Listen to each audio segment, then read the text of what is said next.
दोस्तों, मैं आशा करता हूँ आप सभी लोग अच्छे होंगे। जैसे कि आप लोग को पता है कि मैं एक पोल के माध्यम से आप सभी लोग से पूछा था कि जॉइनिंग के समय किन-किन डॉक्यूमेंट्स का ज़रूरत पड़ता है और उन्हें कैसे भरे जाते हैं और कहाँ से साइन करवाने पड़ते हैं और किनके साइन ज़रूरी होते हैं। कैरेक्टर सर्टिफ़िकेट कहाँ से बनवाते हैं और कैसे बनवाते हैं और उनमें किसका साइन ज़रूरत होता है। तो ये जितने सारी जानकारियाँ हैं जॉइनिंग के समय कि किन-किन डॉक्यूमेंट्स का ज़रूरत पड़ता है, उनको कहाँ से और कैसे बनवाते हैं, ये पूरी जानकारी आपको इस वीडियो के माध्यम से मिलेगा। जैसे कि आप देख पा रहे हैं कि हमारे साथ बैठे हुए हैं सनी भाई, जिनका ज्वाइनिंग साउथ सेंट्रल रेलवे यानी सिकंदराबाद बोर्ड से आ चुका है और इस महीने के अंत में ये ज्वाइन कर लेंगे रेलवे को। तो जितने सारे डॉक्यूमेंट्स ये बना चुके हैं और इन्हीं के डॉक्यूमेंट्स के थ्रू आपको बताएँगे कि आने वाला समय में ज्वाइनिंग के समय जितने सारे डॉक्यूमेंट्स ज़रूरत पड़ेंगे, वो क्या-क्या होंगे और उन्हें कैसे भरेंगे और उन्हें कहाँ से बनवाएँगे। तो आप इस वीडियो के अंत तक बने रहें और पूरी जानकारी आपको इस वीडियो के माध्यम से दी जाएगी। दोस्तों, जैसे कि आप यहाँ पे देख पा रहे हैं कि इनके बोर्ड द्वारा बहुत सारे अलग-अलग डॉक्यूमेंट्स डिमांड किए गए हैं, जिनमें जो मेन इम्पोर्टेंट डॉक्यूमेंट्स होते हैं, जैसे कि अटेस्टेशन फॉर्म। इसके बारे में मैं सबसे पहले आपको बताने जा रहा हूँ। सबसे पहले आप यहाँ पे देख पा रहे हैं कि अटेस्टेशन फॉर्म में सबसे ऊपर में आपको एक फ़ोटो लगाना है अपना पासपोर्ट साइज़ का। उसके बाद से एक वार्निंग दिया हुआ है।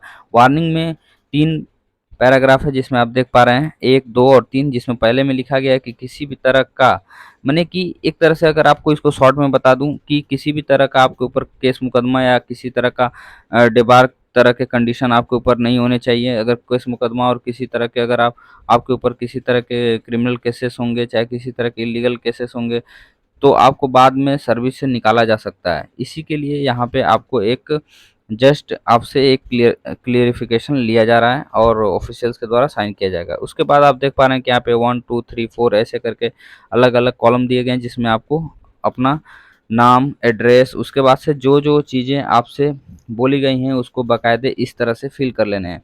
इस तरह से अटेस्टेशन फॉर्म जो है, वो लगभग 3-4 पेजों का है, जिसमें से आप देख पा रहे हैं कि जो चीज़ें जैसे मतलब बोली गई फ़िलअप करने को, वो आप अपने अनुसार, अपने अकॉर्डिंग आप फ़िलअप अच्छी तरीके से कर लेंगे। और जब आप अच्छी तरीके से फ़िलअप कर लेंगे, तो फ़िलअप करने के बाद आपको अटेस्टेशन फ़ॉर्म को साइन करवाना होगा। तो अटेस्टेशन फ़ॉर्म को साइन करवाने के लिए इसमें जो कुछ जो दिए गए हैं कि किससे आप करवा सकते हैं, तो गिने-चुने कुछ 5-6 माने ऑफ़िसर के नाम जिनका वैलिड होगा साइन, उनके दिए गए हैं, जिसमें आप देख पा रहे हैं कि यहाँ पे लगभग 6-7 मेंशन किया गया है।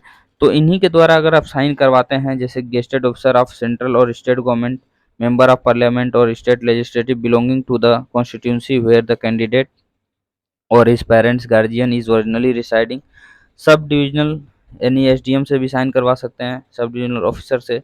उसके बाद से गांव एरिया में अगर आप रहते हैं तो तहसीलदार और नायब नायब तहसीलदार, ये सबसे भी चलेगा। उसके बाद से डिप्टी तहसीलदार authorise to exercise magisterial power. उसके बाद से आप principal, head master of recognised school, college, institution where the candidate studied last. उसके बाद से कंसर्न ब्लॉक डेवलपमेंट ऑफिसर, या आप वीडियो से भी इसको साइन करवा सकते हैं। तो इस तरह से आप यहाँ पे फाइनली साइन करवा लेंगे। साइन करवाने के बाद एक जो आपको यहाँ पे इनका जो डिमांड किया गया है इस बोर्ड के द्वारा, एनेक्सर 1। एनेक्सर 1 एक कैरेक्टर सर्टिफिकेट है, जिसमें आपको अपना नाम, आपके पिता का नाम सबसे पहले आपको भर लेना होगा। उसके बाद से आइडेंटिफिकेशन 2 देने होंगे आपके, कि आपके जो किसी तरह के कट मार्क चाहे अगर मोल-वोल हैं, तो आप उसमें आइडेंटिफिकेशन में भर लें, क्या-क्या आपका आइडेंटिफिकेशन है। उसके बाद से आपको देखिएगा कि यहाँ पे जो सर्टिफिकेट ऑफ कैरेक्टर लिखा हुआ है, इसमें एक बात क्लियर लिखा हुआ है कि to be signed by the head of institution where the candidate has last studies और from the employer if the candidate is employed under the state और सेंट्रल। तो इस तरह से अगर आप जहाँ पे लास्ट स्टडी किए होंगे अपना, वहाँ से आपको कराना होगा। अगर मान लीजिए कि आप कॉलेज में लास्ट स्टडी किए होंगे और कॉलेज बंद हो गया हो, तो आपको लास्ट जहाँ 12th क्लास पास आउट हुए होंगे, वहाँ से आपको इसको साइन करवाना होगा।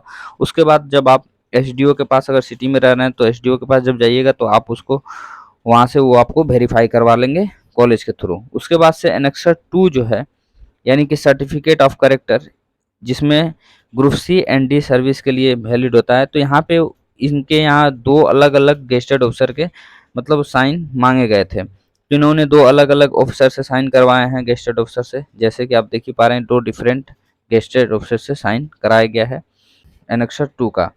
तो इस तरह से दोस्तों जो मेन डॉक्यूमेंट्स नीडेड है आपके ज्वाइनिंग के समय, वो है आपका अटेस्टेशन फॉर्म, जिसमें पूरी क्लेरिफिकेशन दी जाती है स्टूडेंट के द्वारा। उसके बाद से आपका होता है कैरेक्टर सर्टिफिकेट। वैसे तो इनके द्वारा और भी जैसे बहुत सारे सर्टिफिकेट ये किए गए हैं, डिमांड किए गए हैं फिलअप करके लाने के लिए, ठीक है। उस लेकिन इतने सारे डॉक्यूमेंट्स आपको अगर आपके बोर्ड द्वारा दिए जाते हैं तो आप इजीली भर पाएंगे। अगर नहीं डिमांड करते हैं तो ये मिनिमम 3 सर्टिफिकेट आपको बनवा करके ले जाने पड़ते हैं। उसके बाद बचता है कास्ट सर्टिफिकेट। तो किसी-किसी बोर्ड में कास्ट सर्टिफिकेट का ओरिजिनल फॉर्मेट में जो रेलवे का फॉर्मेट होता है उसमें, और ऐसे एक ओरिजिनल 2 कॉपी वापस डिमांड किया गया है।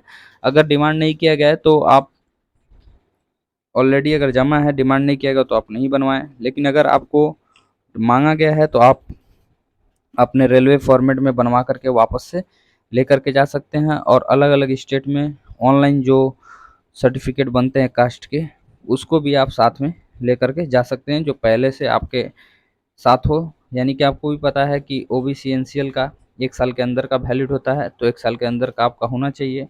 उसी को देख करके जो रेलवे फॉर्मेट द्वारा दिया गया जो होता है कास्ट सर्टिफिकेट, उसको भी आप साइन करवा लें। अगर मांगा गया हो तो आप उसको भी लेकर के जा सकते हैं। उसी तरह से यहाँ पे एक ओथ का भी फॉर्म दिया गया है, एक क्लेरिफिकेशन फॉर्म भी दिया गया है। तो इस तरह से ये सारे फॉर्म डिफरेंट डिफरेंट बोर्ड के ऊपर डिपेंड करेंगे कि किस बोर्ड में और क्या क्या इसके साथ फॉर्म डिमांड किए जा रहे हैं साइन करवा के और फिलअप करवा के। लेकिन मेन रूप से आपको अटेस्टेशन फॉर्म और उसके बाद से कैरेक्टर्स जो सर्टिफिकेट फॉर्म होता है इसका एकदम मैंडेटरी होता है, ज़रूरत होता है, हर बोर्ड ही डिमांड करता है इसका। बाकी जो फॉर्मेलिटीज़ हैं वो अलग अलग बोर्ड द्वारा अलग अलग होते हैं।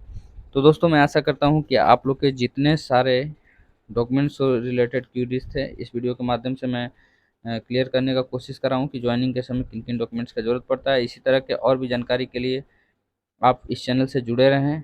अगर आपके कोई डाउट रह गए हैं तो आप कमेंट बॉक्स में कमेंट करें, मैं आपके जितने सारे डाउट्स होंगे उनके रिप्लाई करने का, और ज़्यादा अगर डाउट्स रह गए तो एक वीडियो के माध्यम से आप लोगों को बताने का कोशिश करूँगा।